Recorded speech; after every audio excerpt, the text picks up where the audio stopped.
नमस्कार दोस्तों, I welcome to topper साइक्यू। इंडिया और नाइजीरिया ने स्पेस कोऑपरेशन में एक एमओयू साइन किया और finally union cabinet of India ने इसे अप्रूव कर दिया है। तो आज हम इसके बारे में पढ़ेंगे और साथ ही देखेंगे कौन से एमओयू साइन किए दोनों देशों की स्पेस एजेंसी ने। तो चलिए शुरू करते हैं। इस लेक्चर की पीडीएफ आप हमारी वेबसाइट toppercycle.com से ले सकते हैं। द हिंदुस्तान टाइम्स का आर्टिकल है bonus for government employees MOU with Nigeria for space cooperation की decision taken by union cabinet. 21 अक्टूबर को फाइनली इसरो और national space research development agency द्वारा एमओयू साइन किया गया। यूनियन कैबिनेट ने इसे अप्रूव कर दिया है।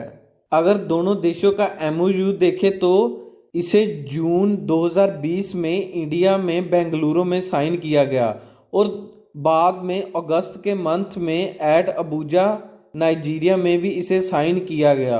ये एमओयू मेनली 5 पॉइंट्स पर वर्क करेगा, जैसे satellite communication, satellite based navigation, remote sensing of the earth, space system and ground system, practical application of space technology.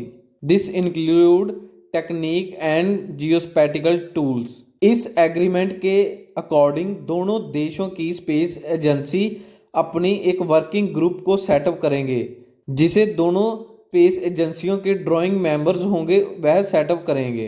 क्या इस एग्रीमेंट का दोनों देशों पर कुछ इम्पैक्ट पड़ेगा? अगर देखें तो सच में काफ़ी डेवलपमेंट भी होगी। यह एग्रीमेंट प्रोवाइड करेगा इम्पेटस, जो कि एक्सप्लोर करेंगे रिसर्च एंड एक्टिविटीज़ में दोनों देश मिलकर remote sensing of the earth, satellite navigation, satellite communication, space science and exploration of outer space, in field पर वर्क करेंगे और साथ ही इन पर और भी कुछ डिस्कवरी करेंगे। मगर इन सब फील्ड और मिशंस पर जो एक्सपेंडिचर, जो फंड्स होंगे वह कहाँ से मिलेंगे? अगर हम इसरो को देखें तो भारत सरकार इतने फंड्स नहीं प्रोवाइड करती कि वह दूसरे देशों के साथ मिलकर और भी कई एक्स्ट्रा मिशंस लॉन्च कर पाए। जितने भी फंड्स होते हैं वह खुद के जो हमारे मिशंस होते हैं वहीं पर ही तकरीबन सभी यूज़ हो जाते हैं। मगर इस एग्रीमेंट के अकॉर्डिंग जो फंड हैं उसे प्रोवाइड करेगी जो सिग्नेटरीज हैं in accordance to the law and regulation of their respective legislation. जो सिग्नेटरीज हैं वह इस फंड को प्रोवाइड करेंगी। इंडिया और नाइजीरिया के रिलेशंस देखें तो इंडिया ने नाइजीरिया के साथ काफ़ी अच्छे रिलेशंस हैं, क्योंकि नाइजीरिया एक ऑयल रिच कंट्री है।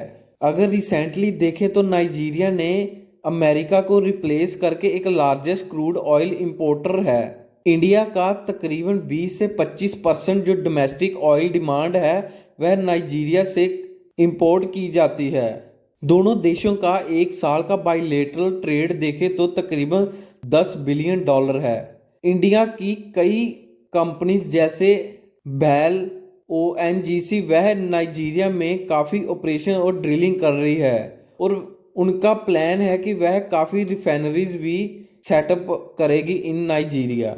अगर अफ्रीका में देखें तो नाइजीरिया एक सबसे बड़ा ऑयल सप्लायर है इंडिया का। इंडिया तकरीबन हर रोज़ नाइजीरिया से 400 मिलियन बैरल ऑयल इंपोर्ट करता है। दोनों देशों में रिसेंटली काफ़ी डेवलपमेंट्स हुई हैं। अगर लास्ट मंथ सितंबर की बात करें तो दोनों देशों ने एग्री किया था कि वह कोऑपरेशन इंक्रीज करेंगे इन पायरेसी, टेररिज्म एंड इंसर्जेंसी। इन सभी पर वह कंट्रोल पाकर इन चीज़ों को और कम करेगी। और साथ ही वह एग्री हुए हैं कि वह strengthen cooperation in mutual legal assistance, extradition treaty and transfer of sentenced person, जो कि एक दूसरे की जो प्रिजन्स उन्होंने बनाकर रखे हैं, जेलों में कैदी हैं, वह उन्हें भी ट्रांसफ़र करेगी।